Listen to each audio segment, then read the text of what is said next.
Saya sih kalau buat usaha sampingan sih itu sangat bagus ya, karena kalau puyuh itu yang penting kebersihan, udah intinya itu aja udah. Kalau menghasilkan yang maksimal.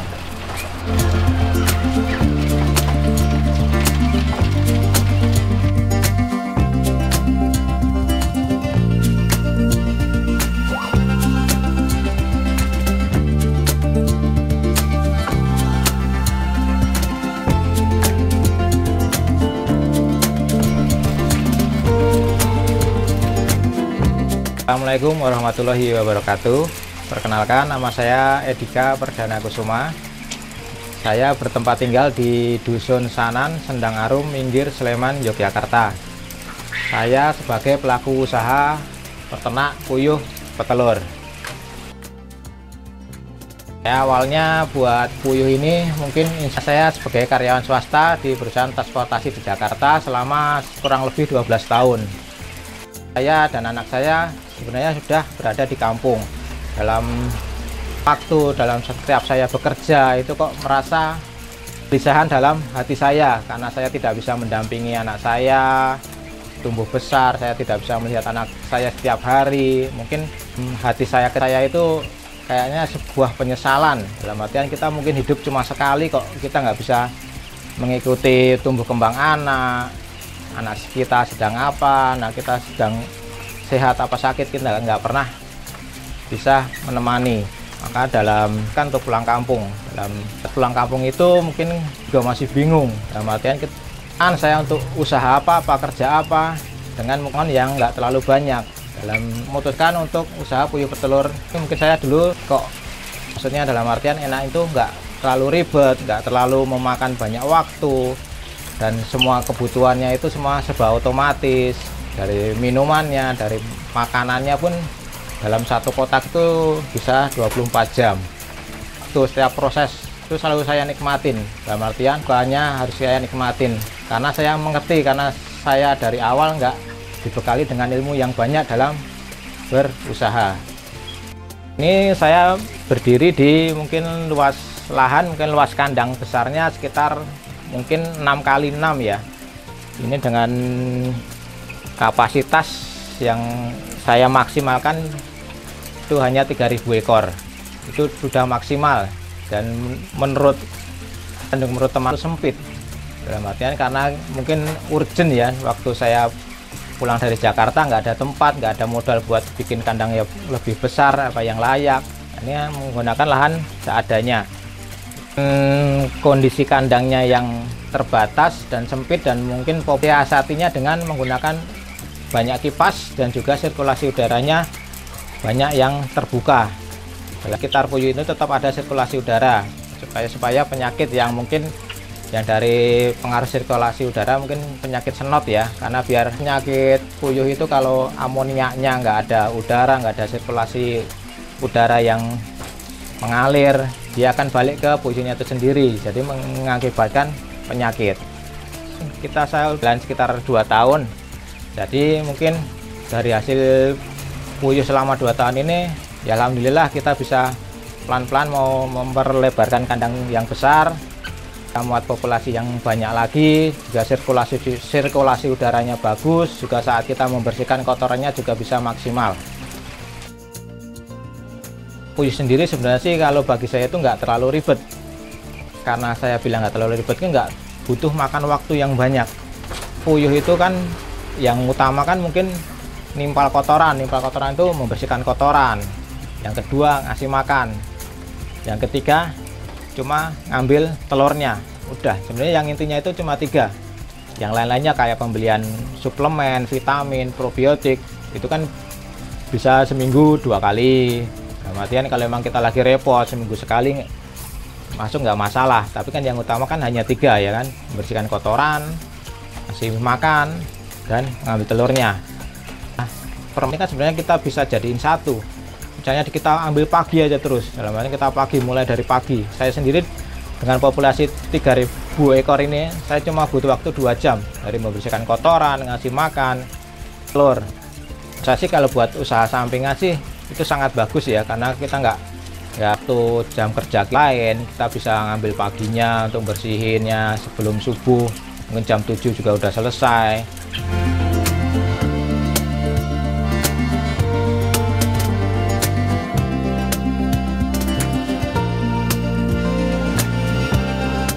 minumnya ini sudah otomatis dia menggunakan lepel.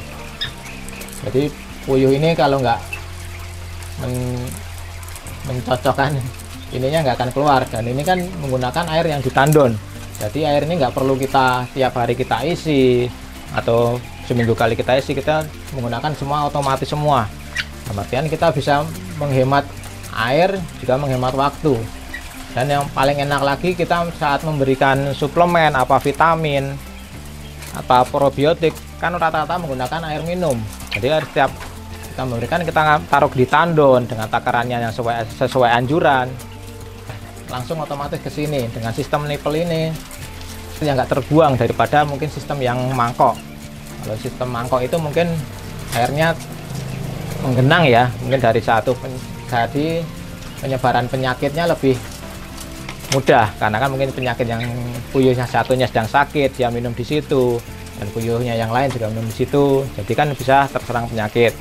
Nah, kalau mungkin sistem nipple ini dia kan satu-satu, yang kalau dianya nggak nyocok airnya nggak bakal keluar.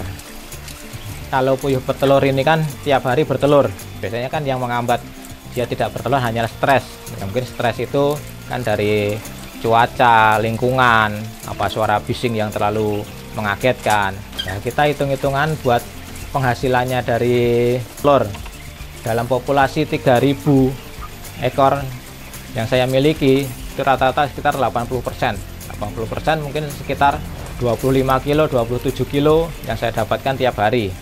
Saya dibilang usahanya nggak terlalu ribet ya, dibilang kita nggak ribetnya, kita nggak mikirin telurnya menjual kemana, siapa yang nantinya yang beli, padahal telurnya tiap hari bertelur. Sedangkan kalau telurnya kita seminggu nggak laku aja, mungkin kita udah pusing ya, karena kan pakan kan harus tiap hari kita harus beli.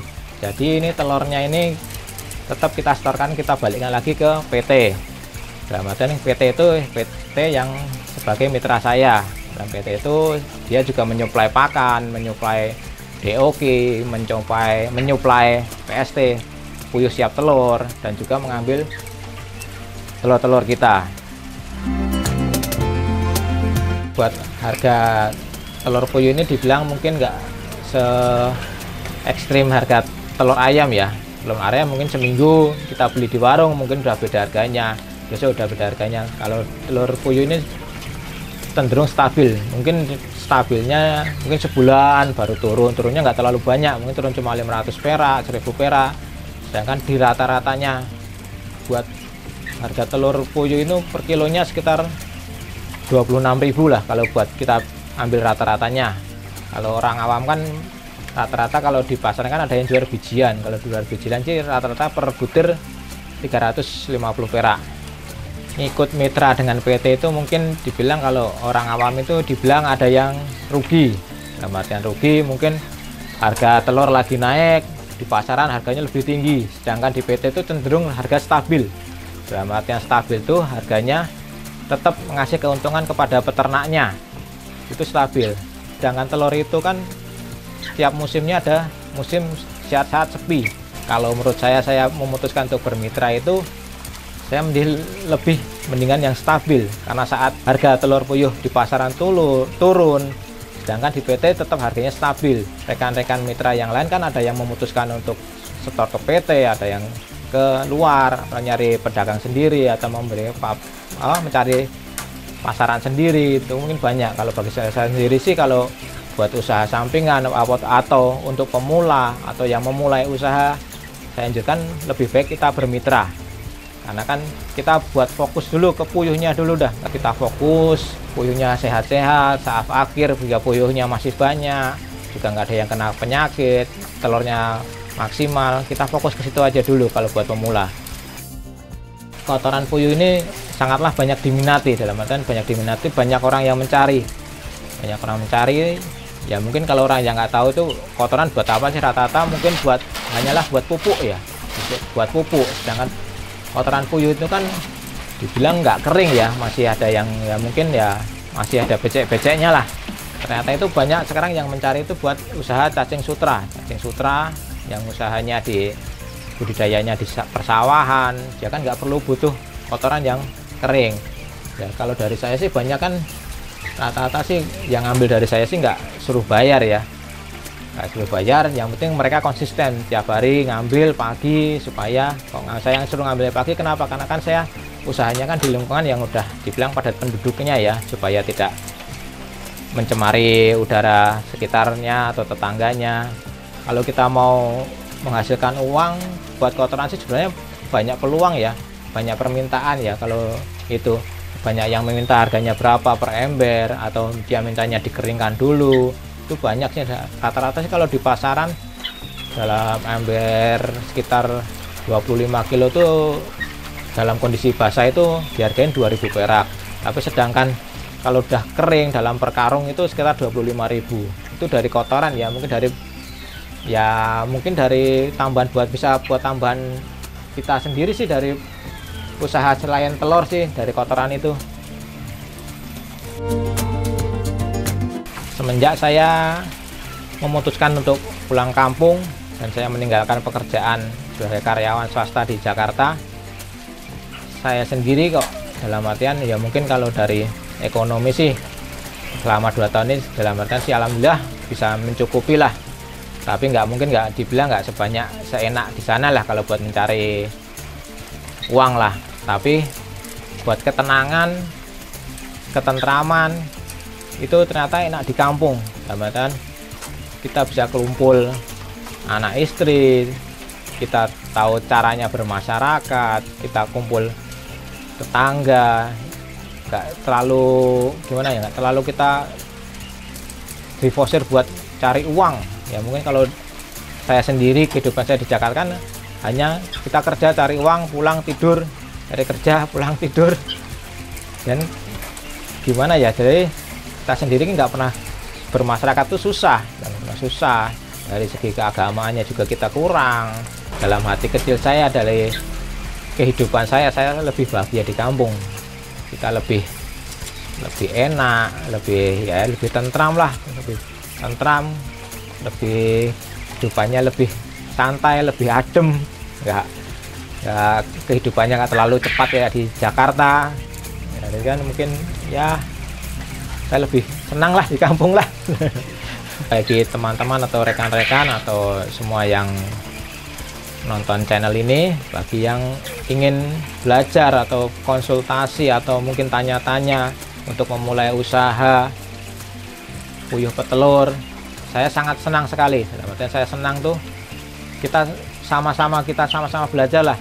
Saya bukan berarti saya menjelaskan, saya bukan berarti lebih pinter, kita sama-sama belajar. Saya sangat senang bisa hubungin ke WA saya di 08 322 301 550. Dan saya sangat senang sekali buat pembagian ilmu yang saya dapat selama ini. Ya mungkin ilmunya yang saya dapat mungkin ilmu hanya otodidak, ilmu yang saya rasakan sendiri, bukan ilmu yang belajar dari buku. Ya hanyalah ilmu yang saya jalankan, ya saya jalankan tiap hari lah. Mungkin bagi-bagi, mungkin ada juga yang membutuhkan telurnya, puyuh petelur, bisa juga menghubungi WhatsApp tadi. Baik, terima kasih telah menonton video ini. Semoga bermanfaat bagi rekan-rekan yang mau memulai usaha atau mengembangkan usaha. Jangan lupa subscribe, like, dan komen. Cap Capung semoga selalu memberikan edukasi buat teman-teman pengusaha, teman-teman yang mau memulai usaha. Semoga tambah yakin dan tambah mantap untuk melangkah.